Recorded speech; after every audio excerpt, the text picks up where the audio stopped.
Hello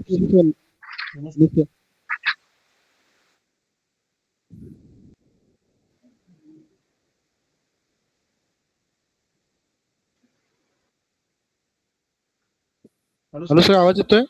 जय प्रभू sir. आवाज येतो तुझा. चालू करा आपण. माझा आवाज येतो का? हा येतोय सर. प्रवीण, हा हा सर, येतोय, आवाज येतोय तुमचा. हा बरं. चालू कर सर. हा चालू कर, चालेल. ओके. नमस्कार. शिवाजी विद्यापीठाच्या दूरशिक्षण व ऑनलाईन शिक्षण केंद्राच्या मराठी विषयाअंतर्गत मराठी भाषा संवर्धन पंधरवडा या उपक्रमांतर्गत प्रसार माध्यमातील मराठी भाषा आणि करिअरच्या संधी या विषयावरती आज आपण ऑनलाईन व्याख्यानाचं आयोजन केलेलं आहे. या व्याख्यानासाठी दूरशिक्षण व ऑनलाईन शिक्षण केंद्रातील प्रवेशित विद्यार्थी, प्रशासकीय सेवक, कर्मचारी या ठिकाणी ऑनलाईन जॉईन झालेले आहेत. मी सर्वांचं या ठिकाणी स्वागत करतो आणि या व्याख्यानाचं स्वागत व प्रास्ताविक करण्यासाठी दूरशिक्षण व ऑनलाईन शिक्षण केंद्रातील होस्ट कोऑर्डिनेटर डॉक्टर नगीना माळी मॅडम यांना विनंती करतो त्यांनी या व्याख्यानाचं प्रास्ताविक करावं. धन्यवाद सर. आवाज येतो ना माझा? हा येतोय मॅडम. नमस्कार सर्वांना. शिवाजी विद्यापीठ कोल्हापूर दूरशिक्षण व ऑनलाईन शिक्षण केंद्राद्वारे आयोजित मराठी भाषा आणि करिअरच्या संधी या व्याख्यान कार्यक्रमात मी आपणा सर्वांचे स्वागत करते.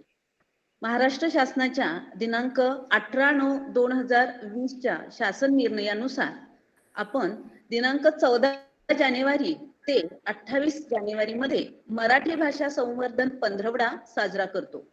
यामध्ये विविध परिसंवाद, व्याख्यान, बालनाट्ये, नाटके, ग्रंथ प्रदर्शन अशा विविध कार्यक्रमाद्वारे मराठी भाषेविषयी सन्मान, आदर आणि मराठी असे आमची मायबोली या कविवर्य कुसुमाग्रजांच्या गीताकडे परत येतो. मराठी आपली मातृभाषा, मायबोली, आईची भाषा म्हणून तिच्याकडे पाहतो. म्हणूनच मराठी भाषेचा अभिजात दर्जा सर्वसामान्य लोकांना समजावा, समाजापर्यंत पोहोचावा यासाठी मराठी भाषेचा प्रचार, प्रसार आणि सोबतच उच्चार करणे महत्त्वाचे ठरते. त्याबाबत शासनाने समाज माध्यमे, मराठी वाचनकट्टा निर्मिती, भाषा संचालनालय, राज्य मराठी विश्वकोश निर्मिती, साहित्य व संस्कृती मंडळ तसेच राज्य मराठी विकास संस्था अशा विविध संस्था स्थापन करून त्रिभाषा सूत्रानुसार राज्यातील सर्व व्यवहार हे मराठी भाषेतून करण्याविषयी आदेश, नियम व अधिनियम जाहीर केले. आपण परिचित आहोत की भारतीय राज्यघटनेच्या 8व्या परिशिष्टाअंतर्गत भारतातील एकंदरीत 22 शेड्यूल्ड भाषापैकी मराठी ही एक भाषा आहे. या सर्व गोष्टींचा आधार घेऊन आमच्या सर्व विद्यार्थ्यांना मराठी भाषेचे अध्ययन, अध्यापन, संशोधन, अनुवाद माध्यमे, प्रशासन, ई कंटेंट्स, स्पर्धा परीक्षा तसेच विविध व्यावसायिक क्षेत्रातील करिअरच्या संधीबाबत दिशा मिळावी व तरुणांमध्ये एक जिज्ञासा जागृत होण्यासाठी मराठी भाषा आणि करिअरच्या संधी या विषयावर डॉक्टर जयप्रभू कांबळे सरांचे व्याख्यान आयोजित केले आहे. सर, मी आपले स्वागत करते आणि मी माझे प्रास्ताविक थांबवते आणि पुढील सूत्रे मी प्रवीण लोंढे सरांच्याकडे देते. धन्यवाद सर. धन्यवाद मॅडम. त्यानंतर आजच्या या व्याख्यानासाठी प्रमुख वक्ते लाभलेले डॉक्टर जयप्रभू कांबळे सर यांची ओळख करून देण्यासाठी मी आपल्या दूरशिक्षण व ऑनलाईन शिक्षण केंद्रातील सहाय्यक प्राध्यापक श्रीमती सुप्रिया मोगले मॅडम यांना विनंती करतो.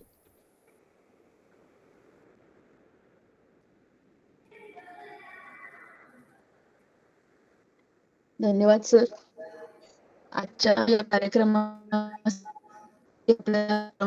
म्हणून डॉक्टर जयप्रभू कांबळे सर ही आपल्या सर्वांसाठी आनंदाची गोष्ट आहे. डॉक्टर जयप्रभू कांबळे सर यांनी शिवाजी विद्यापीठातून MA पदवी घेतली असून त्यांनी नेट आणि सेट परीक्षा उत्तीर्ण केली आहे. गोवा विद्यापीठातून 1990 नंतरची मराठी कविता, जाणीवा आणि शैली या विषयावर त्यांनी PhD केली आहे. गोव्यातील विविध महाविद्यालयांमध्ये त्यांना सुमारे 15 वर्षाचा अध्यापनाचा अनुभव आहे. सध्या ते संत सोयरेबानाथ आंबिये कला व वाणिज्य शासकीय महाविद्यालय बिरनोडा येथे मराठी विषयाचे सहाय्यक प्राध्यापक म्हणून कार्यरत आहेत. लॉगआउट, ठळक नोंदी आणि इतर कविता हे त्यांचे काव्यसंग्रह प्रकाशित झाले आहेत. त्यांचे लेखन अनेक साहित्यिक नियतकालिकांतून प्रसिद्ध झाले आहेत. साहित्य अकादमीची प्रवास शिष्यवृत्ती, विविध चर्चासत्रांतील सहभाग, आकाशवाणी आणि दूरदर्शनवरील कार्यक्रम आणि पत्रकारितेतील अनुभव यामुळे ते एक अभ्यासू आणि बहुआयामी व्यक्तिमत्व म्हणून ओळखले जातात. अशा या अनुभवी आणि मार्गदर्शक वक्त्यांकडून आज मराठी भाषा आणि करिअरच्या संधी या विषयावर आपल्याला निश्चितच उपयुक्त मार्गदर्शन मिळेल असा विश्वास आहे. थँक्यू. धन्यवाद मॅडम. यानंतर आजच्या या व्याख्यानासाठी प्रमुख वक्ते लाभलेले डॉक्टर जयप्रभू कांबळे सर यांना मी विनंती करतो की त्यांनी आमच्या विद्यार्थ्यांना मार्गदर्शन करावं.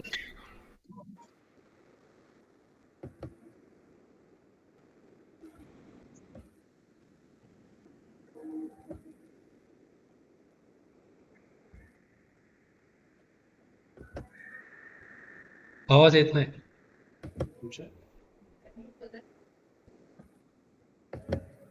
सरांचा आवाज दिला.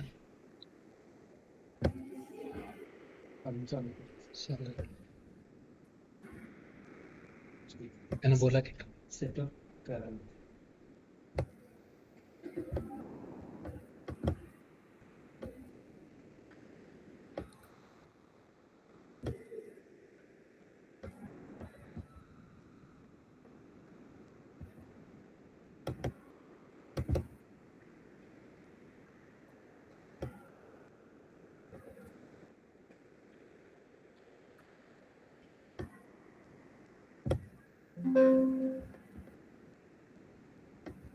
PPT शेअर करणार असतो.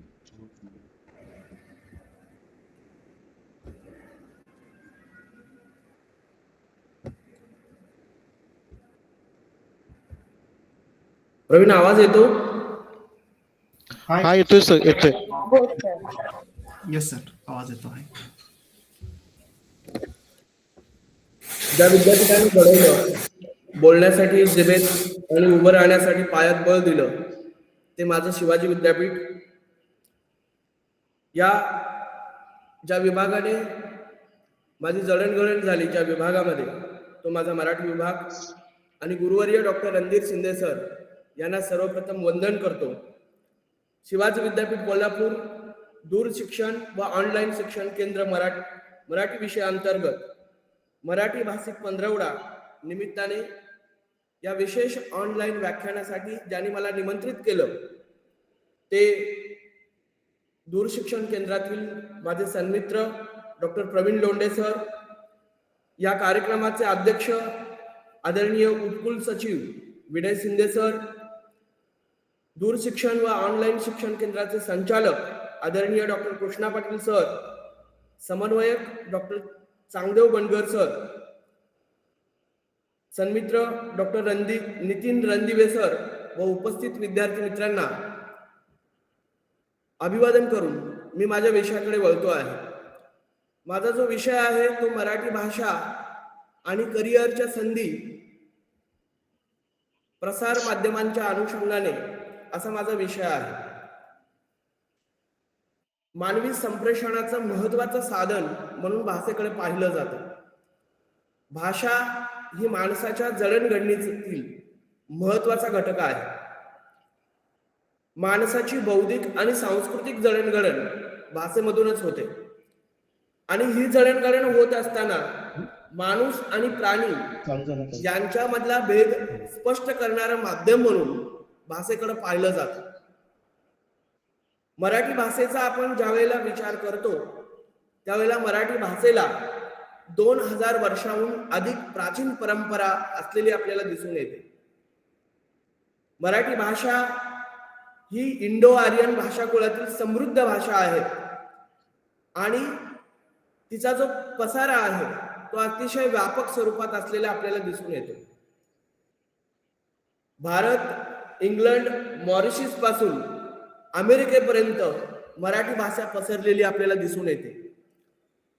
महाराष्ट्रापासून थेट पंजाब पर्यंत पोहोचलेली मराठी भाषा जगभरातल्या बहुसंख्य देशामध्ये बोलली जाते.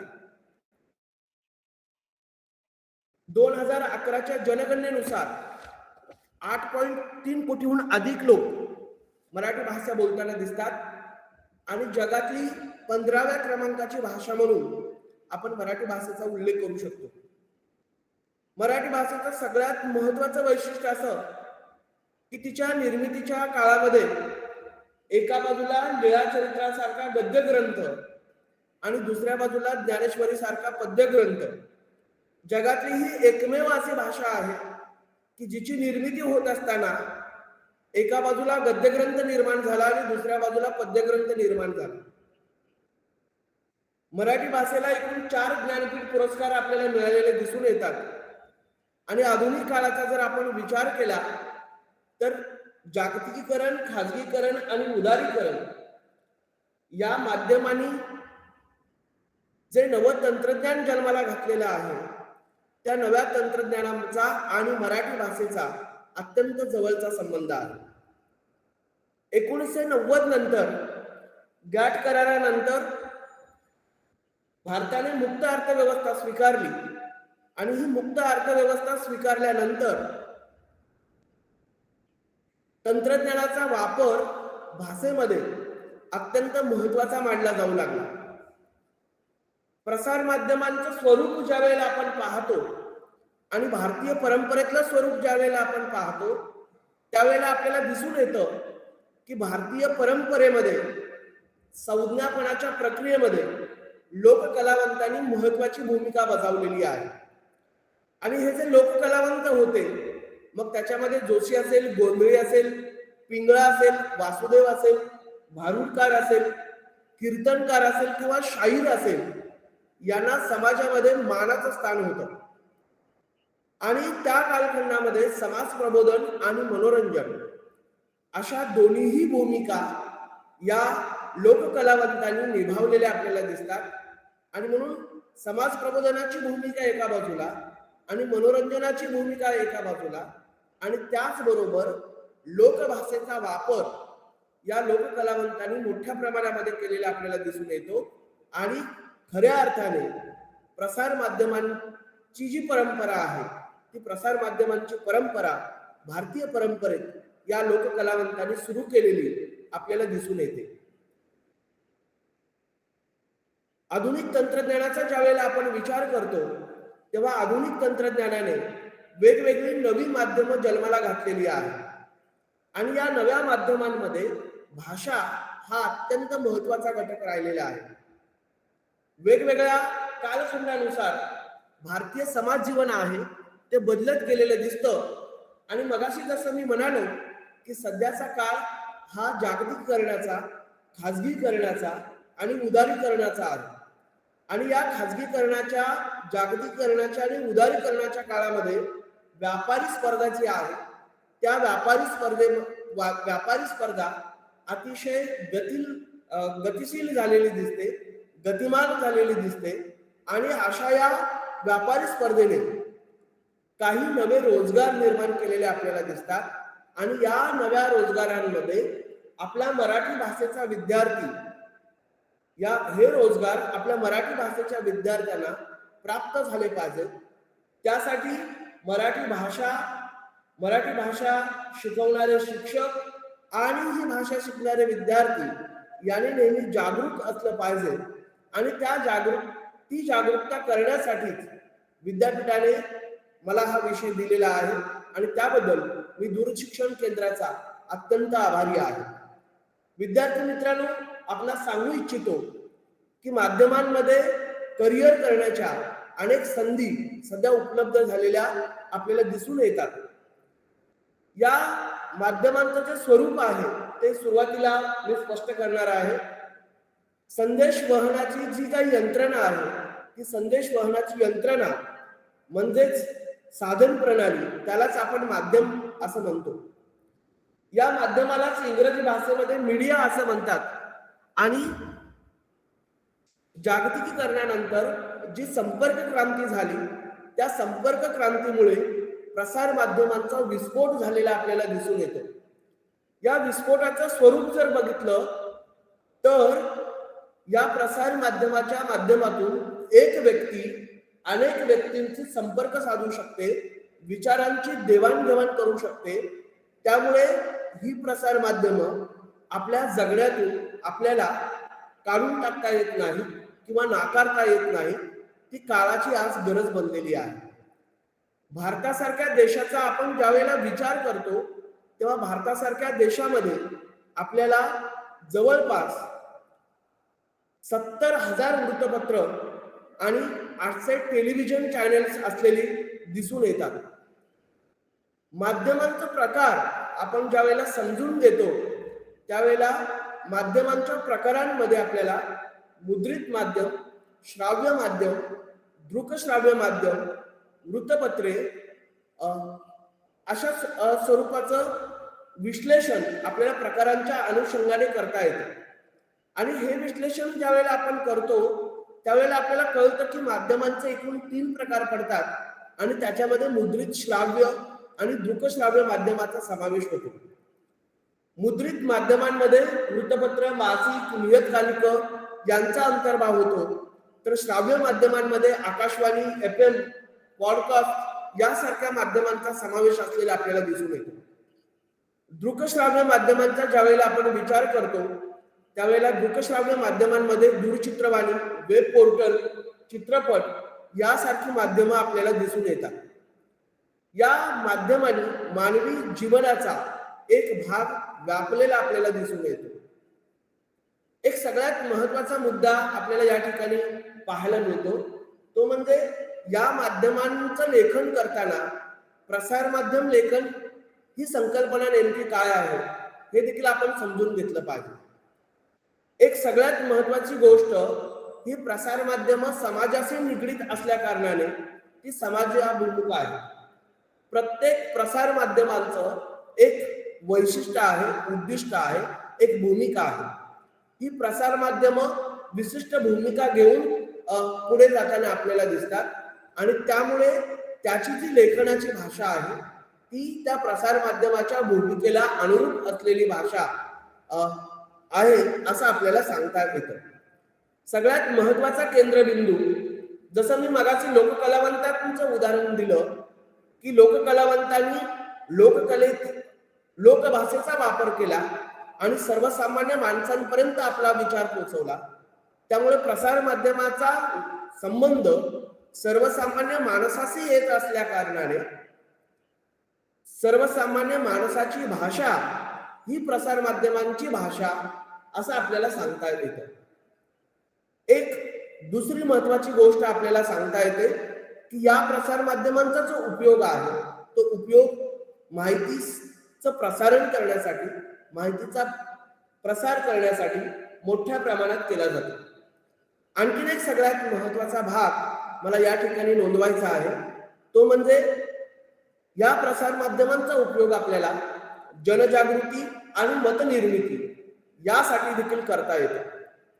आणि म्हणून प्रसार माध्यमांमध्ये लेखन करणाऱ्या, प्रसार माध्यमांमध्ये नोकरी करणाऱ्या वर्गाने सामाजिक जबाबदारीचं भान नेहमी ठेवलं पाहिजे आणि हे सामाजिक जबाबदारीचं भान ठेवून लेखन केलं पाहिजे असं मला या ठिकाणी नमूद करावंसं वाटतं. मराठी प्रसार माध्यमांचा ज्यावेळेला आपण विचार करतो त्यावेळेला मराठी प्रसार माध्यमांची समृद्ध परंपरा असलेली दिसून येते. ही प्रसार माध्यमं वेगवेगळ्या कालखंडांचे साक्षीदार असलेले आपल्याला दिसून येतात. त्यांनी राजकीय आणि सामाजिक चळवळींमध्ये महत्वाची भूमिका निभावलेली आपल्याला दिसते. आणि ही महत्वाची भूमिका जर आपण तपासली तर बाळशास्त्री जांभेकरांच्या दर्पण पासून ते डॉक्टर बाबासाहेब आंबेडकरांच्या मूकनायक पर्यंत प्रत्येक वृत्तपत्राला एक भूमिका असलेली आपल्याला दिसून येते आणि त्या भूमिकेचा जर विचार केला तर त्या प्रत्येक भूमिकेपाठीमागे माणूस बदलला पाहिजे, समाज बदलला पाहिजे, समाजामध्ये परिवर्तन झालं पाहिजे, ही भूमिका असलेली आपल्याला दिसून येते.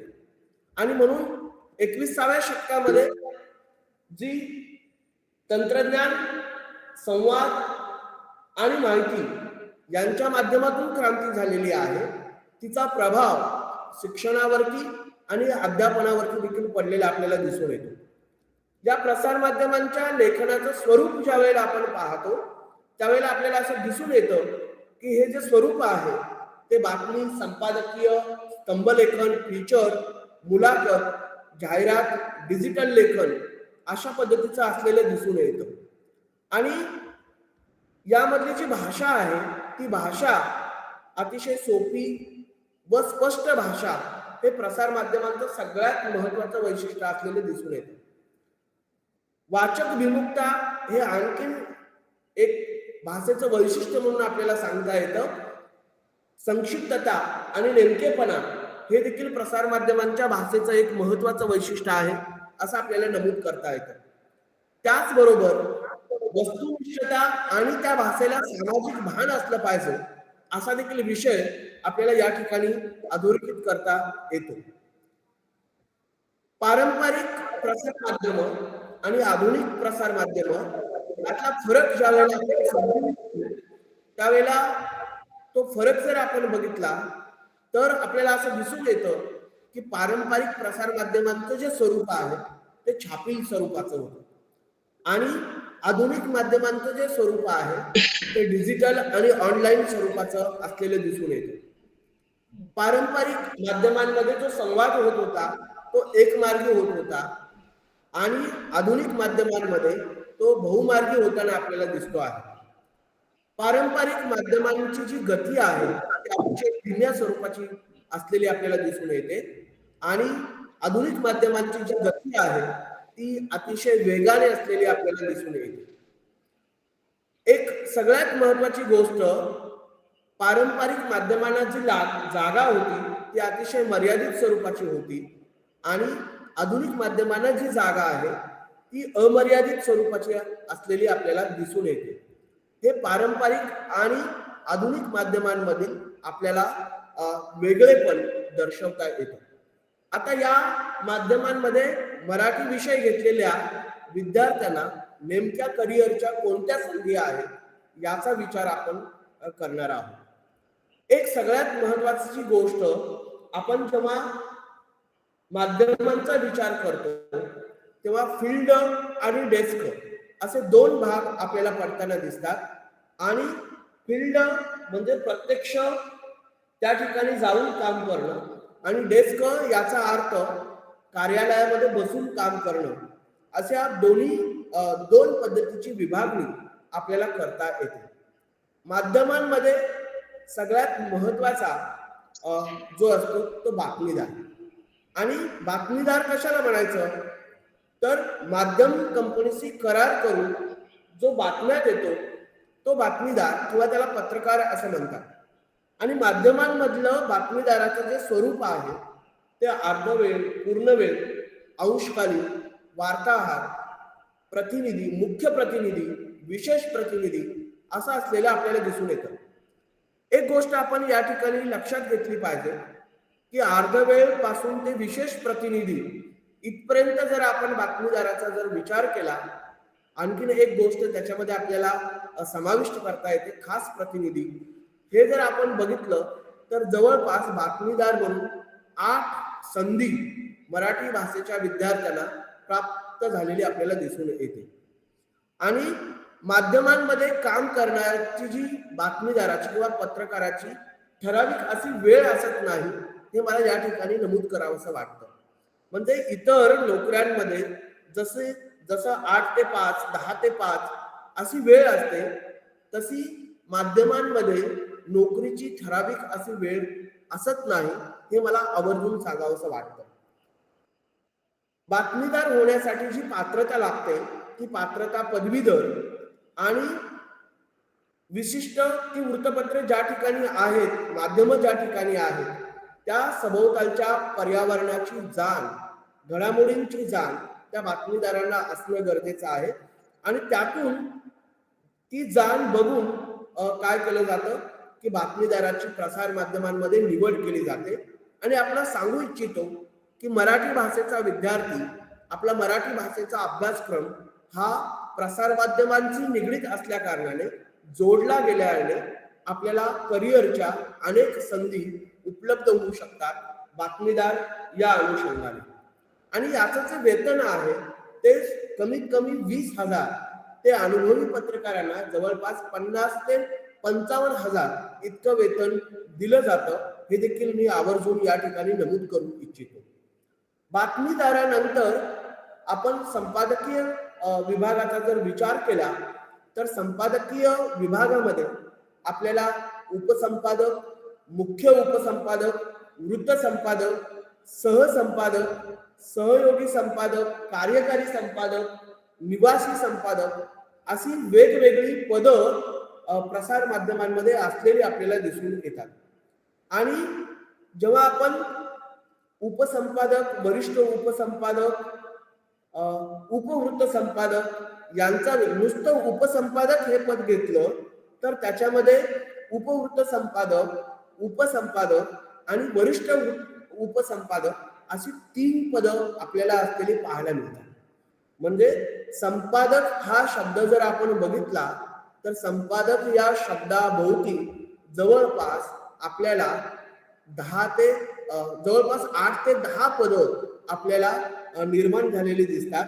आणि या पदांवरती मराठी भाषेचा विद्यार्थी कार्यरत होऊ शकतो. मराठी भाषेच्या विद्यार्थ्याला यामध्ये संधी मिळू शकते.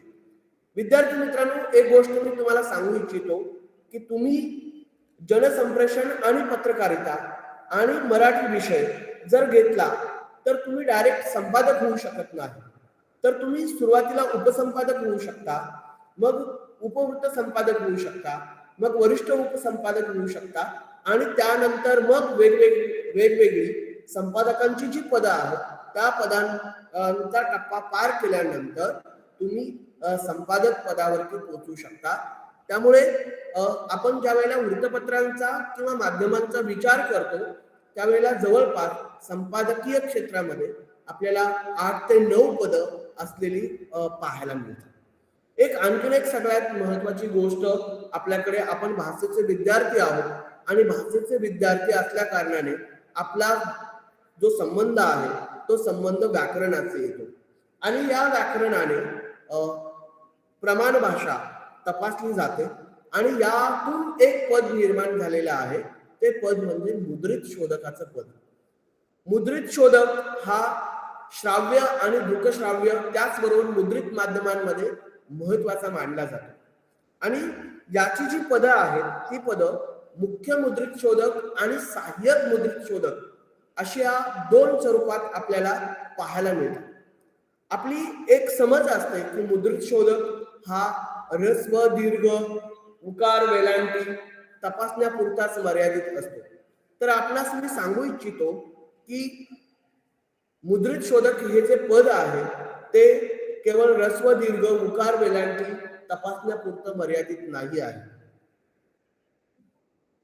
मुद्रित शोधकाची एक चूक दुसऱ्या दिवशी त्या माध्यमाची चूक ठरू शकते. त्यामुळे मुद्रित शोधकाला काम करताना डोळ्यात तेल घालून काम करावं लागतं. म्हणजे जितका संपादक वृत्तपत्रामध्ये महत्वाचा आहे, माध्यमांमध्ये महत्वाचा आहे, तितकाच महत्वाचा मुद्रित शोधक महत्वाचा आहे. आणि आपणास सांगू इच्छितो की चांगले मुद्रित शोधक प्रसार माध्यमांमध्ये मिळत नाही आहे.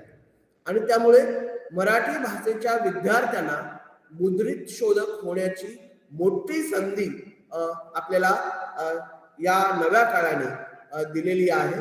त्या संधीचा आपण लाभ घेतला पाहिजे.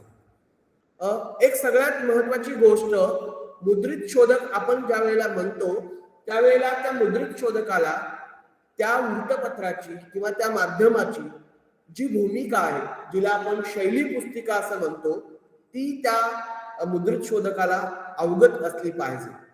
एक साधं उदाहरण आपल्याला या ठिकाणी सांगू इच्छितो की केवळ मुद्रित शोधक, जसं मी मगाशी म्हणालो की उकार वेलांटी वाचण्यापुरता मर्यादित नसतो, तर माध्यमांमध्ये नावं असतात, फोटो असतो, कॅप्शन, त्या फोटोची कॅप्शन असते. हे सगळं त्या मुद्रित शोधकाने बारकाईने तपासलं पाहिजे, बारकाईने बघितलं पाहिजे. आणि नव्या माध्यमांमध्ये जी सबटायटल येतात, उपशीर्षक येतात, ती उपशीर्षक तपासण्यासाठी, जाहिरातीचा मजकूर तपासण्यासाठी आता नव्या काळामध्ये मुद्रित शोधकाची गरज मोठ्या प्रमाणामध्ये निर्माण झालेली आहे. आणि मराठी भाषेच्या विद्यार्थ्याला मुद्रित शोधकाचं पद खुणावतं आहे, असं मी या ठिकाणी आवर्जून सांगू इच्छितो. आणखीन एक सगळ्यात महत्वाची गोष्ट आपल्याला सांगता येते की सध्याचा काळ हा स्क्रीनचा काळ आहे. त्यामुळे प्रसार माध्यमांवरती जे काम होतं ते काम स्क्रीनवरती मोठ्या प्रमाणामध्ये होतं. आणि स्क्रीनवर म्हणजे संगणकावरती त्याला टंकलेखन करता यायला हवं.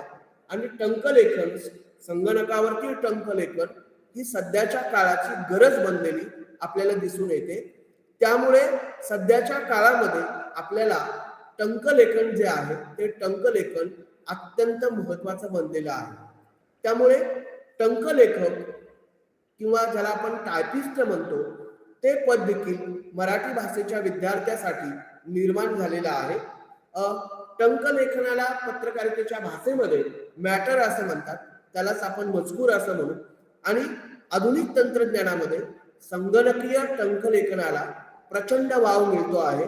आणि हा वाव जर आपण समजून घेतला तर आधुनिक तंत्रज्ञानाची भाषा आणि लेखन ज्या सॉफ्टवेअरच्या माध्यमातून होतं ती सॉफ्टवेअर देखील आपल्याला माहिती असायला हवी. म्हणजे मराठीतून मराठी टंकलेखन करणारी माध्यमं आज ऑनलाईन उपलब्ध आहेत. इंग्रजीतून मराठीमध्ये टंकलेखन करणारी माध्यमं उपलब्ध आहेत. ती माध्यमं जर आपण बघितली, त्या माध्यमांचा जर आपण विचार केला तर आपल्याला या ठिकाणी एक गोष्ट सांगता येते की आधुनिक तंत्रज्ञानाची जी भाषा आहे ती भाषा देखील इंग्रजी बरोबर मराठी झाली आहे. त्यामुळे मराठी भाषेच्या विद्यार्थ्याला करिअर करताना भिण्याची गरज नाही किंवा भीती बाळगण्याची गरज नाही, हे मी आवर्जून या ठिकाणी नमूद करू इच्छितो. एक सगळ्यात महत्वाची गोष्ट, जेव्हा टंकलेखकाचा मुद्दा येतो तेव्हा टंकलेखनाचा जो वेग आहे तो वेग हा प्रति मिनिट 30 शब्द ते 40 शब्द प्रति मिनिट असला पाहिजे. आणि सरकारी परीक्षा मंडळाची टायपिंगची जी परीक्षा आहे ती परीक्षा तो उत्तीर्ण असला पाहिजे. आता या टंकलेखनाचा प्रसार माध्यमांमध्ये म्हणजे बातम्यांचा मजकूर, जाहिरातींचा मजकूर, संपादकीय असेल, पुरवण्या असेल, यांचा मजकूर टंकलिखित करण्यासाठी मोठ्या प्रमाणामध्ये मुद्रित शोधकाचा वापर होतो. त्यामुळे मुद्रित शोधक हे पद देखील आजच्या काळामध्ये अत्यंत महत्वाचं आहे असं मला वाटतं. असं म्हणलं जातं की एक छायाचित्र हजारभर शब्दांचं काम करतं. आणि म्हणून मुद्रित माध्यमांमध्ये पहिल्या पानापासून ते शेवटच्या पानापर्यंत छायाचित्रकाराची गरज भासताना आपल्याला दिसते. आणखीन एक गोष्ट मला या ठिकाणी सांगावीशी वाटते की जसं मुद्रित माध्यमांमध्ये छायाचित्रकार महत्वाचा असतो तसाच दृकश्राव्य माध्यमांमध्ये देखील छायाचित्रकार तितकाच महत्वाचा असतो, हे मला नमूद करावंसं वाटतं. आता जी माध्यमांमध्ये फोटोग्राफी केली जाते तिचं जर स्वरूप आपण बघितलं तर त्याच्यामध्ये जाहिरात फोटोग्राफी येते, जंगल फोटोग्राफी येते, फॅशन फोटोग्राफी येते, इंडस्ट्रियल फोटोग्राफी येते, व्यावसायिक आणि हौसी फोटोग्राफी देखील येताना आपल्याला दिसते. आणि छायाचित्रकार ची जी पदं आहेत ती पदं म्हणजे एक छायाचित्रकार अशा वेगवेगळ्या क्षेत्रांमध्ये काय करू शकतो, रोजगार मिळवू शकतो. नव्या संस्कृतीमध्ये, नव्या काळामध्ये भाषांतरकार आणि दुभाषी ही दोन पदं खूप महत्वाची मानली जातात. उपस्थित मराठी विषय घेतलेल्या माझ्या मित्रांना माझी अशी विनंती आहे की मराठी भाषा ही आपली आई आहे, मातृभाषा आहे, तिचं अध्ययन करणं गरजेचंच आहे. पण ही भाषा आपल्या भाकरीची भाषा होण्यासाठी, आपल्या जगण्याची भाषा होण्यासाठी त्या भाषेला अनुरूप आपण दुसऱ्या भाषांचं देखील ज्ञान घेतलं पाहिजे. कारण सध्या या तंत्रज्ञानाच्या काळामध्ये आणखीन एक महत्वाचं पद निर्माण झालेलं आहे, ते म्हणजे भाषांतरकार. आणि माध्यमांमध्ये एका भाषेतून दुसऱ्या भाषेमध्ये आशयाचं रूपांतरण करण्यासाठी, आशयाचा अनुवाद करण्यासाठी मोठ्या प्रमाणामध्ये भाषांतराची गरज लागते, भाषांतरकाराची गरज लागते. आणि ही गरज कुठे कुठे लागते, तर ही गरज वृत्तपत्रे, दूरचित्रवाहिन्या आणि त्याचबरोबर वृत्तवाहिन्या, चित्रपट, आकाशवाणी यासारख्या माध्यमांमध्ये आपल्याला दिसून येते.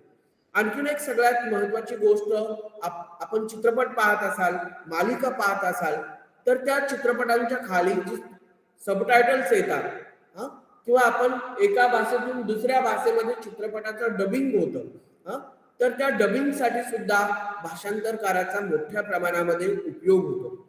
जेव्हा तुम्ही एखादा जापनीज माणूस भारताच्या दौऱ्यावरती येईल, तर त्याला जपान भाषा अवगत असलेला आणि मराठी भाषा अवगत असलेला, म्हणजे तो भारतामध्ये आला आणि महाराष्ट्रातल्या वेगवेगळ्या प्रदेशांमधल्या स्थळांना त्याला भेट द्यायची आहे, तर तुम्हाला जर जापनीज भाषा अवगत असेल मराठी बरोबर, तर तुम्ही दुभाषक म्हणून काम करू शकता.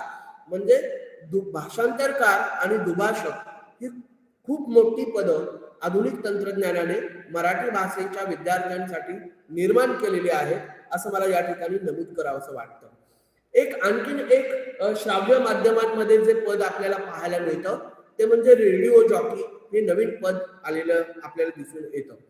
अलीकडे FM चा जमाना आहे, तसाच तो रेडिओ जॉकीचा आणि त्याचबरोबर पॉडकास्टचा जमाना असलेला आपल्याला दिसून येतो. जर आपण भारतासारख्या देशाचा जर विचार केला, तर भारतासारख्या देशांमध्ये प्रत्येक शहरात जवळपास 1 लाखाहून अधिक लोकसंख्या असते. आणि जिथं 1 लाखाहून अधिक लोकसंख्या आहे, तिथे FM रेडिओचं केंद्र असलेलं आपल्याला दिसून येतं. आणि FM रेडिओमध्ये रेडिओ जॉकी हे आणखीन एक पद निर्माण झालेलं आपल्याला दिसतं. म्हणजे लहान मुलं असेल, तरुण पिढी असेल, ज्येष्ठ नागरिक असतील, यांच्याशी सातत्यानं थेट संवाद साधणारं रेडिओ जॉकी हे एक नवीन पद आलेलं आहे. आता सध्याचा जमाना, मगाशी जसं मी म्हणालो, तो आधुनिक काळाचा जमाना आहे, डिजिटल युगाचा जमाना आहे, मल्टीमीडियाचा जमाना आहे. हा जो काळ आहे तो सायबर संस्कृतीचा काळ आहे. आणि अशा काळामध्ये वेगाला प्रचंड महत्व आहे. म्हणजे हा जो वेग आहे तो सातत्याने अपडेट होत असतो. आणि माणूस अपडेट राहण्यासाठी माणसाला माहिती पुरवण्याचं काम प्रसार माध्यम करत असल्याने याच्यामध्ये महत्वाची जी भूमिका आहे ती रेडिओ जॉकी मोठ्या प्रमाणात करतो. आणि त्यामुळे मनोरंजन एका बाजूला आणि माहितीचं प्रसारण दुसऱ्या बाजूला, अशी दुहेरी भूमिका श्राव्य माध्यमांमध्ये रेडिओ जॉकी करत असल्याने रेडिओ जॉकी हे देखील पद मराठी भाषेच्या विद्यार्थ्यांसाठी उपलब्ध आहे, असं आपल्याला सांगता येतं. वेगवेगळ्या वयोगटातील वेगवेगळ्या श्रोत्यांची तऱ्हेतऱ्हेची गाणी ऐकवून त्यांच्याशी संवाद कसा साधावा, त्यांच्याशी गप्पा कशा माराव्यात, त्यांना दिवसाची दैनंदिनी कशी सांगावी, नव्या घटना किंवा नव्या घडामोडी कशा सांगाव्यात, याची इत्थंभूत माहिती रेडिओ जॉकीला असायला हवी.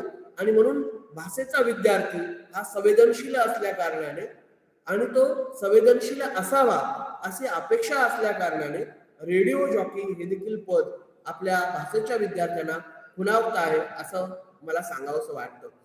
अलीकडे आकाशवाणी, म्हणजे आपलं जर बालपण आपण उलगडून बघितलं, तर जेव्हा हे तंत्रज्ञान निर्माण झालेलं नव्हतं, डिजिटल तंत्रज्ञान, तेव्हा आपला जो भर होता तो भर रेडिओवरती होता. आणि आकाशवाणीमध्ये आज देखील हे माध्यम आज देखील उपलब्ध असलेलं दिसतं. आणि निवेदक, वृत्त संपादक, ड्युटी ऑफिसर, कार्यक्रम अधिकारी आणि केंद्र संचालक अशी अनेक पदं आपल्याला या ठिकाणी असलेले दिसून येतात, असं मला या ठिकाणी नमूद करावंसं वाटतं. म्हणजे जसा प्रिंट मीडियामध्ये जसा वृत्त संपादक असतो, तसाच वृत्त संपादक आपल्याला आकाशवाणीमध्ये असतो, फक्त माध्यमांमध्ये आपल्याला फरक असलेला दिसून येतो. आणखीन एक सगळ्यात महत्वाची गोष्ट, निवेदक ज्याची भाषा प्रमाण भाषा आहे, ज्याला चांगलं बोलता येतं, ज्याला आवाजाची लय पकडता येते, तो मराठी भाषेचा विद्यार्थी निवेदक, वृत्तनिवेदक या पद्धतीनं या श्राव्य माध्यमांमध्ये काम करू शकतो असं मला या ठिकाणी नमूद करावं असं वाटतं. वृत्तनिवेदक ज्या वेळेला आपण म्हणतो त्यावेळेला जसा श्राव्य माध्यमांमध्ये वृत्तनिवेदकांची गरज आहे, तसंच दूरदर्शन सारख्या माध्यमांमध्ये देखील वृत्तनिवेदकांची गरज असलेली आपल्याला दिसून येते. आणि भाषेचा जर विचार केला तर जवळपास आता वेगवेगळी मराठी भाषेमध्ये 12 ते 15 वेगवेगळी चॅनेल्स असलेले आपल्याला दिसून येतात आणि त्यामध्ये वृत्तनिवेदक हे पद असलेलं आपल्याला दिसून येतं. आणि म्हणून वृत्तनिवेदक देखील मराठी भाषेचा विद्यार्थी होऊ शकतो. आता वृत्तनिवेदकाचं काय काम आहे, तर वृत्तनिवेदक हा वाहिन्यांवरील बातम्या प्रसारित करण्यासाठी देण्यासाठी वापरला जातो. देशभरातील, जगभरातील आणि स्थानिक घडामोडींची माहिती वाचकांना आणि पाहणाऱ्या रसिकांना पुरवण्यासाठी वृत्तनिवेदक सातत्याने स्वतःही अपडेट राहत असतो आणि वाचकांना देखील अपडेट करत असतो. आणि त्यामुळे वृत्तनिवेदक हे पद या काळामध्ये श्राव्य माध्यमांसाठी आणि दृकश्राव्य माध्यमांसाठी अत्यंत उपयुक्त असलेलं आपल्याला दिसून येतं. आणखीन एक सगळ्यात महत्वाची गोष्ट मला या ठिकाणी नमूद करावीशी वाटते, ती म्हणजे जसं आपण मगाशी म्हणालो की हा काळ डिजिटल युगाचा आहे आणि आताची जी पत्रकारिता आहे ती व्हिडिओ पत्रकारिता, मोबाईल पत्रकारिता मोठ्या प्रमाणामध्ये आपल्याला पाहायला मिळते. आणि या पत्रकारितेची जी गरज आहे ती पत्रकारितेची गरज म्हणजे व्हिडिओ पत्रकार अशी असलेली आपल्याला दिसून येते. म्हणजे दृकश्राव्य माध्यमांमध्ये काम करणारा जो व्हिडिओ पत्रकार आहे, तो व्हिडिओ पत्रकार या माध्यमांची आज गरज बनलेला आहे. असंख्य न्यूज वाहिन्या, चॅनेल्स, युट्यूब यांच्यावरती व्हिडिओ पत्रकार म्हणून आपल्याला काम करता येतं. मराठी भाषेच्या विद्यार्थ्याला कॅमेऱ्याचं जर उत्तम ज्ञान असेल, त्याची नजर जर शोधक असेल आणि भाषेवरती जर प्रभुत्व असेल तर तो अतिशय चलाकपणे, अतिशय प्रभावीपणे तो व्हिडिओ पत्रकार म्हणून काम करू शकतो.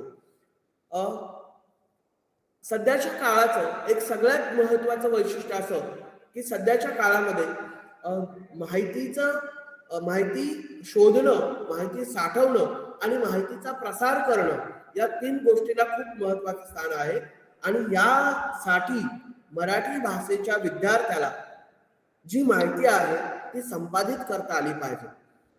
त्याचं कारण असं की मराठीचा विद्यार्थी जर चांगली माहिती संपादित करू शकत असेल तर वेगवेगळी ऑनलाईन संकेतस्थळ जी आहे, वेगवेगळी ऑनलाईन चॅनेल्स जी आहेत, त्या चॅनेल्स वरती आपल्याला ऑनलाईन कंटेंट एडिटर म्हणून आपण काय करू शकतो, काम करू शकतो.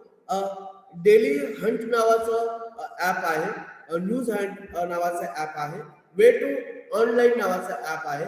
या सारख्या असंख्य ऍप मध्ये कंटेंट एडिटर गरजेचा असतो आणि तो कंटेंट एडिटर जो आहे तो कंटेंट एडिटर मराठी भाषेचा विद्यार्थी होऊ शकतो हे देखील मी आपल्याला सांगू इच्छितो. बरं, जसं मी मगाशी म्हणालो की सध्याचा काळ हा मल्टीमीडियाचा आहे आणि माणसाचं सातत्यानं मनोरंजन करणं म्हणजे एका बाजूला माणसाला बधीर करून ठेवणं हे या काळाचं वैशिष्ट्य जरी असलं तरी दुसऱ्या बाजूला सातत्याने माणसाला कोणत्या ना कोणत्या भूमिकेमध्ये गुंतवून ठेवणं हे देखील हा काळ पाहतो आहे. आणि या काळामध्ये मनोरंजन करण्यासाठी, माणसाचं मनोरंजन करण्यासाठी चित्रपट आणि मालिका यांचं मोठ्या प्रमाणामध्ये जोरदार पीक वाढत आहे. आणि म्हणून मनोरंजन व्यवसायाशी निगडीत जी पदं आपल्याला पाहायला मिळतात त्याच्यामध्ये ध्वनी संकलक असेल, पटकथा लेखक असेल, डबिंग असेल, व्हॉइस ओव्हर असेल, मेकअप कॉस्ट्युम असेल किंवा डिझायनर असेल, ही सगळी पदं जर बघितली तर या सगळ्या पदांमध्ये मराठी भाषेचा जो विद्यार्थी आहे तो मराठी चांगलं काम करू शकतो असं मला वाटतं. आणखीन एक सगळ्यात महत्वाची गोष्ट, पटकथा लेखन हा भाग मराठीच्या अभ्यासक्रमामध्ये समाविष्ट असल्या कारणाने आपण चांगले पटकथा लेखक देखील होऊ शकतो आणि चित्रपटांसाठी आणि मालिकांसाठी पटकथा लेखकांची खूप चांगली मागणी आहे असं मला या ठिकाणी नमूद करावं असं वाटतं. याचबरोबर थोडं विषयांतर करून मी आपल्याला सांगू इच्छितो की शासकीय सहकार शिक्षण बँकिंग कॉर्पोरेट सारख्या ठिकाणी देखील आपल्याला मराठी भाषेच्या विद्यार्थ्यांना संधी असलेली दिसून येते. मराठी भाषेचा विद्यार्थी जनसंपर्क अधिकाऱ्यापासून ते जिल्हा माहिती अधिकारी जनसंपर्क सल्लागार अशी वेगवेगळी पदं भूषवू शकतो. या पदांवरती काम करू शकतो हे देखील मी या अनुषंगाने नमूद करू इच्छितो. यासाठी जे अभ्यासक्रम आहेत तर त्याच्यामध्ये bachelor of journalism, bachelor of media management, MA mass communication, bachelor of fine arts यासारखे विषय आपण घेऊन काय करू शकतो, काम करू शकतो. म्हणजे आपण मराठी भाषेतून पदवी घेतली आणि या संदर्भातले जोड अभ्यासक्रम जर केले तर आपली नोकरी म्हणजे आपल्याला या काळामध्ये नोकरीसाठी संघर्ष करण्याची गरज नाही असं या ठिकाणी मी नमूद करू इच्छितो. आणखीन एक सगळ्यात महत्वाची गोष्ट मला या ठिकाणी समारोपामध्ये नमूद करावयाची आहे ती म्हणजे सध्याचा काळ हा तंत्रज्ञानाचा आणि माध्यमांचा काळ आहे आणि या काळामध्ये मराठी भाषेच्या विद्यार्थ्यांना असंख्य संधी उपलब्ध आहे. आपल्याला सांगू इच्छितो की भाषेला काय करिअर आहे, भाषेच्या विद्यार्थ्यांना भवितव्य नाही, भाषेचा विद्यार्थी बेरोजगार होऊ शकतो, अशा पद्धतीचं अर्ध सत्य सातत्याने आपल्यामध्ये फैलावत आहे किंवा आपल्याला सांगितलं जातं. पण माणूस जोपर्यंत मराठी भाषा बोलणार आहे तोपर्यंत मराठी भाषा घेणाऱ्या विद्यार्थ्याला करिअरची भीती बाळगण्याची कोणतीच गरज नाही असं मला या ठिकाणी प्रामाणिकपणे नमूद करावं असं वाटतं.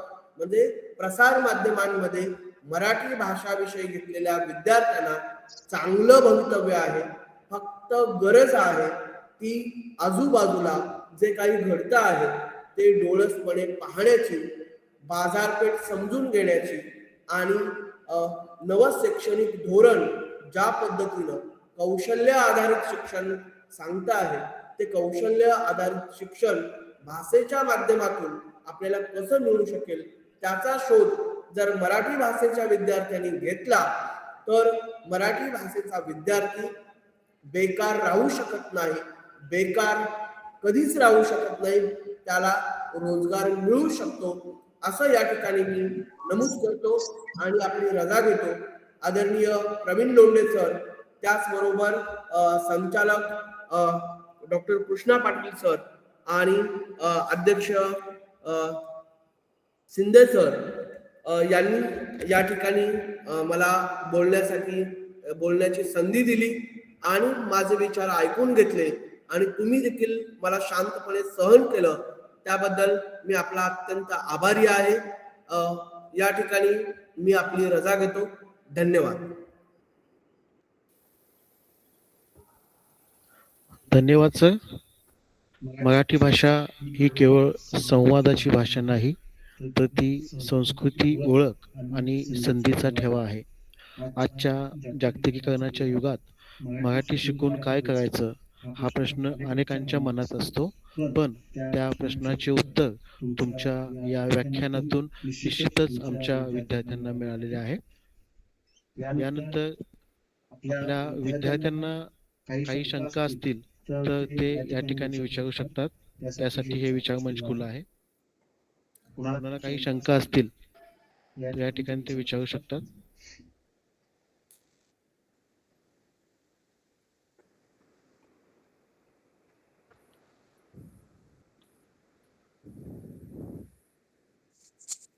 नमस्कार सर. हा सर बोला. सर माझा प्रश्न होता की आता जर मराठीतून करिअर करायचं जसं म्हटलं गेलं तर त्याला आता जे सरांनी सांगितल्याप्रमाणे भरपूर ऑप्शन आपण पाहिलेत, पण अजून एक ऑप्शन असं येतं की प्राध्यापक किंवा प्रोफेसर, शिक्षक, बीएड किंवा डीएड न करता मराठी मधून MA केल्याच्या नंतर आपण त्या फील्डमध्ये जाण्याचे काही चान्सेस असतात का? मराठी चांगला प्रश्न आहे.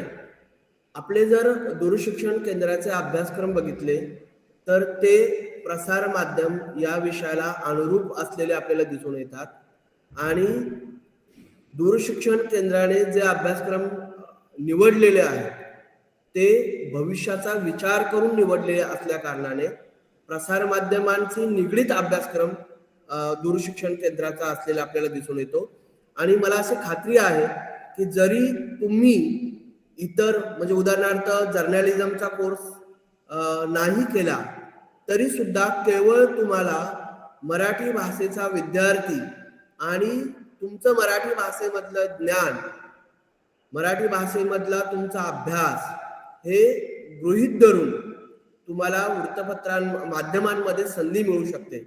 म्हणजे तुम्हाला माध्यम कळतं का, माध्यमाची भाषा कळते का, माध्यमाला जे पाहिजे आहे ते तुम्ही देऊ शकता का, आणि ते जर मराठी भाषेचा विद्यार्थी देऊ शकत असेल त्याला शिकवलेल्या अभ्यासक्रमातून, तर मराठी भाषेच्या विद्यार्थ्याची निवड ही प्रसार माध्यमांमध्ये होऊ शकते.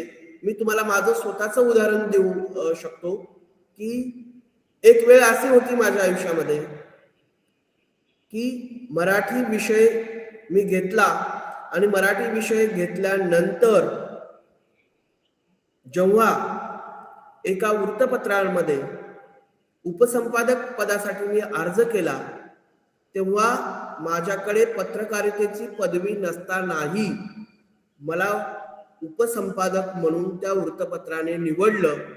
त्याचं सगळ्यात महत्त्वाचं कारण की माझा प्रसार माध्यमांसाठी जो अभ्यास होता तो अतिशय चांगला अभ्यास होता आणि माझी निवड झाली. मी त्यावेळेला मास कम्युनिकेशन आणि जर्नलिझम केलं नव्हतं, पण मला असं वाटलं की मला या क्षेत्रामध्ये जर करिअर करायचं असेल तर माझ्याकडे मास कम्युनिकेशन आणि जर्नलिझमची पदवी असावी, म्हणून मी जर्नलिझम नंतर केलं. आपणास मी सांगू इच्छितो की तुमच्याकडे भाषा कौशल्य देते, ते कौशल्य जर तुम्ही प्रामाणिकपणे आत्मसात केला तर इतर कोणत्या गोष्टी करण्याची तुम्हाला गरज नाही. तुम्ही केवळ मराठी भाषा घेऊन तुमचं करिअर प्रसार माध्यमांमध्ये करू शकता. धन्यवाद सर. हॅलो. अजून काही शंका आहेत कोणाच्या? Yes sir. हॅलो. हा बोला सर. हा सर नमस्ते. मला सरांना एक प्रश्न होता. एक सर आपलं नाव सांगता? हा, माझं नाव ऋषिकेश पाटील. सर प्रवीण सर, त्यांचा आवाज क्लिअर येत नाही. हॅलो. मोठ्याने बोला. हॅलो सर, आवाज आला? हा येतोय सर, मोठ्याने बोला सर. हॅलो. हा सर, आज आपण सर्वत्र पाहतो AI आणि डिजिटलचं युग आहे. तर थोडक्यात जर कम्प्युटर इंग्लिशमध्ये नाही तर लॉजिक्स थोडक्यात समजतो तो. त्यामुळे म्हणजे याचा अर्थ असा होता की मराठीमध्ये कोडिंग शक्य आहे, पण त्यासाठी अजून प्रणाली विकसित झालेल्याचं दिसत नाहीये. तर यासाठी म्हणजे तुमचं काय मार्गदर्शन राहील? सर माफ करा, मला तुमचा प्रश्न ऐकून नीट नाही आला. सर हॅलो, आवाज येते माझा सर? हा, तुमचा प्रश्न मला नीट नाही कळला. सर, आता आज AI आणि डिजिटलचं युग आहे सर्वत्र. हो, आणि कम्प्युटरच्या रिलेटेड जर विचारायचं म्हटलं तर कम्प्युटर थोडक्यात इंग्लिशमध्ये नाही तर तो लॉजिक समजतो, थोडक्यात लॉजिकवर चालतो. हा त्यामुळे म्हणजे याचा अर्थ असा होतो की मराठी कोडिंग शक्य आहे, त्याच्यामध्ये अशक्य तर नाहीये, पण त्यासाठी प्रणाली विकसित होणं गरजेचं असं वाटतं. तर त्यावर तुमचं काय मत आहे, म्हणजे जेणेकरून मराठी भाषेचा वापर करून मोठे स्टार्टअप उभे राहतील? खूप चांगला प्रश्न तुम्ही विचारला, त्याबद्दल मी आपला अत्यंत आभारी आहे. मी कालही एका नॅशनल सेमिनारमध्ये ही मांडणी केली होती की नवं जे तंत्रज्ञान आहे ते इंग्रजी धार्जिन तंत्रज्ञान आहे आणि बहुतांशी जे AI आहेत, ॲप्स आहेत ते इंग्रजी आहेत. तर मराठी भाषा शिकवणाऱ्या शिक्षकांची याच्यामध्ये खूप महत्त्वाची भूमिका आहे की जर त्यांनी मराठी विषयाची निगडीत माहिती जास्तीत जास्त करून मायाजालावरती अर्थात इंटरनेटवरती अपलोड केली, समाविष्ट केली, तर त्याचा वापर मराठी विषय घेणाऱ्या विद्यार्थ्यांना, मराठी भाषेच्या शिक्षकांना अतिशय चांगल्या पद्धतीने होऊ शकेल. आणि तुम्ही जसं म्हणाला की कोणती प्रणाली, तर मी तुम्हाला सांगू इच्छितो की काही जी ऍप्स आहेत, काही जी AI माध्यमं आहेत, ती केवळ मराठीच्या वापरावरती चालू शकतात. म्हणजे उदाहरणार्थ चॅट जीपीटी असेल, जेमिनी AI असेल, यासारखी जी माध्यमं आहेत ती मराठीचा स्वीकार करतात. काही सॉफ्टवेअर जर आपण बघितले तर ते सॉफ्टवेअर देखील आपण मोबाईलमध्ये जे वापरतो कीबोर्ड, ते सुद्धा मराठीतून मराठी आणि इंग्रजीतून मराठी टंकलेखन करू शकतात. त्यामुळे मराठी भाषेच्या विद्यार्थ्याला फक्त शोध घेण्याची गरज आहे.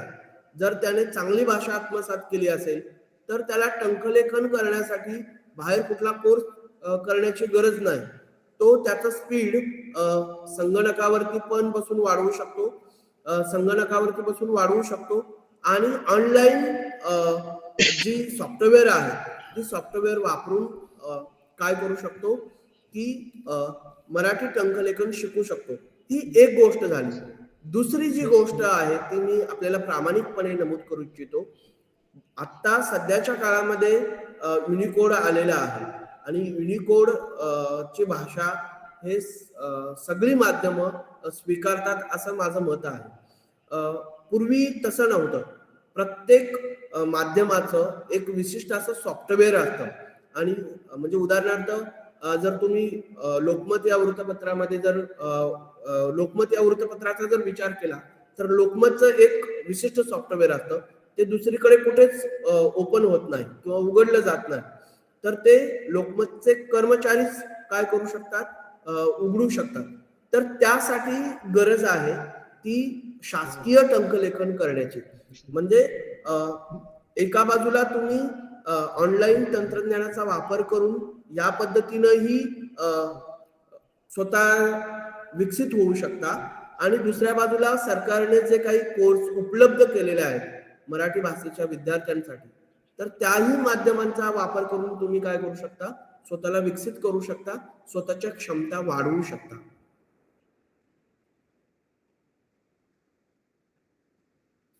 धन्यवाद सर. Thank you sir. थँक्यू. अजून कोणाची काही शंका नाहीत ना?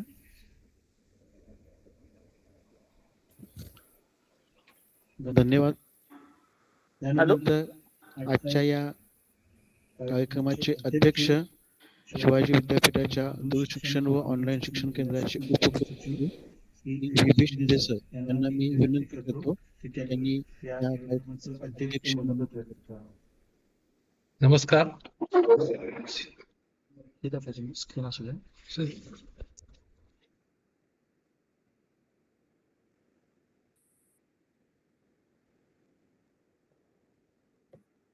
नमस्कार. शिवाजी विद्यापीठ कोल्हापूर दूरशिक्षण व ऑनलाईन शिक्षण केंद्र मराठी विषयांतर्गत मराठी भाषा संवर्धन पंधरवडा या उपक्रमांतर्गत मराठी भाषा आणि करिअरच्या संधी या विषयावर आजचे तज्ञ मार्गदर्शक प्रमुख वक्ते माननीय डॉक्टर जयप्रभू कांबळे सर या ठिकाणी उपस्थित झाले आणि त्यांनी आमच्या विद्यार्थ्यांना मार्गदर्शन केले. त्याबद्दल चांगल्या प्रकारे मार्गदर्शन केले त्याबद्दल त्यांचं मी या ठिकाणी अभिनंदन करतो. त्यांनी मराठी भाषा ही माणसाचा महत्त्वाचा जडणघडणीचा दुवा आहे अशा प्रकारचं जे वक्तव्य केलं ते अगदी साजेसं आहे. तसंच जे आपले कलावंत होते त्या कलावंतांनी आपली भारतीय परंपरा असेल, समाज प्रबोधन असेल किंवा मनोरंजन हे सगळे करण्यासाठी त्याचा मातृभाषेचा लोकभाषेचा वापर करून हे सर्व समाजामध्ये प्रबोधन केलं. तर भाषा ही महत्त्वाची आहे. आपलं एखादी गोष्ट आपल्याला दुसऱ्याला समजावून सांगायची असेल किंवा आपल्याला एखादी गोष्ट समजून घ्यायची असेल, शिकायची असेल तर आपल्याला भाषेचं ज्ञान हे अवगत असणं गरजेचं आहे. आणि मराठी भाषेमध्ये आपल्याला अभिजात दर्जा मिळालेलाच आहे मागच्या वर्षी आणि शासनाच्या प्रत्येक वर्षी आपण हा पंधरवडा या ठिकाणी मराठी भाषेत संवर्धन पंधरवडा हा 14 जानेवारी ते 28 जानेवारी या दरम्यान आपण वेगवेगळे व्याख्यानं आणि वेगवेगळ्या प्रकारचे उपक्रम राबवून साजरा करत असतो. तर विद्यार्थ्यांना या ठिकाणी महत्वाचं आहे की मराठी भाषा यामध्ये कोणकोणत्या प्रकारच्या संधी आपल्याला उपलब्ध आहेत. तर या ठिकाणी सरांनी सांगितल्याप्रमाणे आपल्याला मुख्य संपादक म्हणजे संपादकीय कामकाजामध्ये सुद्धा आपल्याला संधी उपलब्ध होऊ शकते. वेगवेगळ्या प्रकारचे 8-9 पदं या ठिकाणी उपलब्ध आहेत. त्याचप्रमाणे आपण MA PhD नेट सेट वगैरे केल्यानंतर संशोधक म्हणून सुद्धा आपण कार्यरत होऊ शकता. त्याचप्रमाणे शाळा, कनिष्ठ महाविद्यालय, वरिष्ठ महाविद्यालय यामध्ये प्राध्यापक म्हणून आपल्याला रोजगाराच्या संधी उपलब्ध होऊ शकतात. सध्याच्या युगामध्ये आपल्याला जसं लेखन कौशल्य आत्मसात करावं लागतं, त्याच पद्धतीनं सध्या जे काही डिजिटल युग आहे, त्या डिजिटल युगामध्ये आपल्याला वेगवेगळ्या प्रकारचं ज्ञान हे इंटरनेटवरून उपलब्ध होऊ शकतं आणि त्या ज्ञानाच्या आधारे सुद्धा आपण आपले करिअरची संधी विकसित करू शकतो.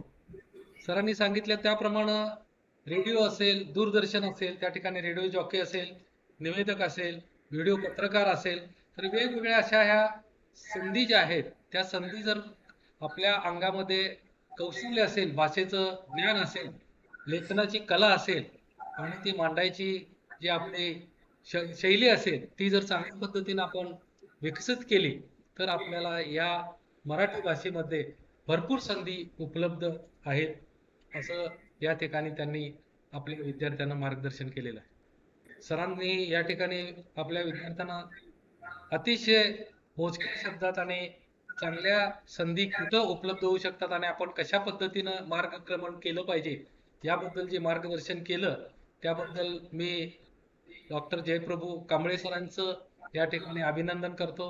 तसंच या ठिकाणी मी त्यांचं दूरशिक्षण व ऑनलाईन शिक्षण केंद्राची विनंती मान्य करून आमच्या विद्यार्थ्यांना आणि आमच्या सहकाऱ्यांना मार्गदर्शन केलं त्याबद्दल त्यांचे मी आभार व्यक्त करतो. तसंच या ठिकाणी आमच्या दूरशिक्षण व ऑनलाईन शिक्षण केंद्राचे संचालक माननीय डॉक्टर KB पाटील सर, तसेच माननीय प्रभारी कुलगुरू माननीय डॉक्टर सुरेश गोसावी सर, तसेच माननीय प्रभारी प्रकुलगुरू माननीय ज्योती जाधव मॅडम, तसेच आपले registrar sir VN Shinde sir यांनी सुद्धा या आपल्या कार्यक्रमासाठी परवानगी दिली आणि हा कार्यक्रम चांगल्या पद्धतीने पार पडला, त्याबद्दल त्यांचेही या ठिकाणी आभार व्यक्त करतो. तसेच या ठिकाणी आपण उपस्थित राहून मार्गदर्शन सरांचं घेतलं त्याबद्दल आपलेही या ठिकाणी अभिनंदन. आज या ठिकाणी माझं अध्यक्षीय मनोगत आपण ऐकून घेतलं त्याबद्दल मी सर्वांचे आभार मानतो आणि या ठिकाणी थांबतो. जय हिंद, जय महाराष्ट्र.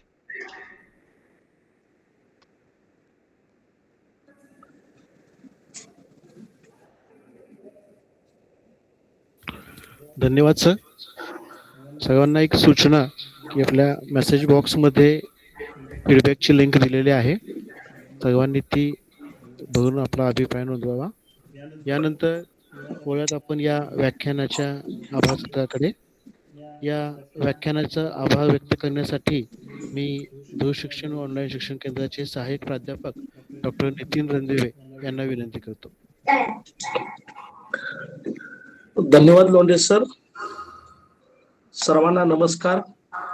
दूरशिक्षण व ऑनलाईन शिक्षण केंद्र मराठी विषय अंतर्गत मराठी भाषा संवर्धन पंधरवडा या उपक्रमाअंतर्गत आज आपण मराठी भाषा आणि करिअरच्या संधी या विषयावर अतिशय मूल्यात्मक, कौशल्याभिमुख व रोजगाराभिमुख असं व्याख्यान देऊन विद्यार्थ्यांना प्रेरणा आणि प्रोत्साहन देणारे आजचे गोवा येथील संत सोहिरोबोनाथ आंबिये शासकीय महाविद्यालय येथील मराठी विषयाचे प्राध्यापक सहाय्यक प्राध्यापक डॉक्टर जयप्रभू कांबळे यांनी आपल्याला व्याख्यान दिलं आणि खरं तर त्यांनी करिअरचा मार्गच मराठी भाषेतून जातो अशा पद्धतीचं मार्गदर्शन केलं. त्याबद्दल मी दूरशिक्षण व ऑनलाईन शिक्षण केंद्राच्या वतीनं त्यांचं मनपूर्वक आभार व्यक्त करतो. त्याचबरोबर अध्यक्षीय मनोगत आमच्या केंद्राचे उपकुल सचिव श्री विनय शिंदे सर यांनी केले, त्याबद्दल मी त्यांचा आभार मानतो. त्याचबरोबर हा कार्यक्रम यशस्वीरित्या पार पाडण्यासाठी या केंद्राचे संचालक डॉक्टर कृष्णा पाटील सर यांनी आम्हाला प्रोत्साहन दिलं, त्याबद्दल त्यांचे आभार. त्याचबरोबर या कार्यक्रमासाठी समन्वयक डॉक्टर चांगदेव बंडगर सर, त्याचबरोबर हा कार्यक्रम ज्यांनी आयोजित केला ते मराठी विषयाचे सहाय्यक प्राध्यापक डॉक्टर प्रवीण लोंढे, डॉक्टर नगिना माळी, श्रीमती सुप्रिया मोगले. आणि सांगायचे विशेष म्हणजे या कार्यक्रमाला मॉरिशसहून महात्मा गांधी इंटरनॅशनल इन्स्टिट्यूटचे डॉक्टर आबा हे या ठिकाणी उपस्थित होते.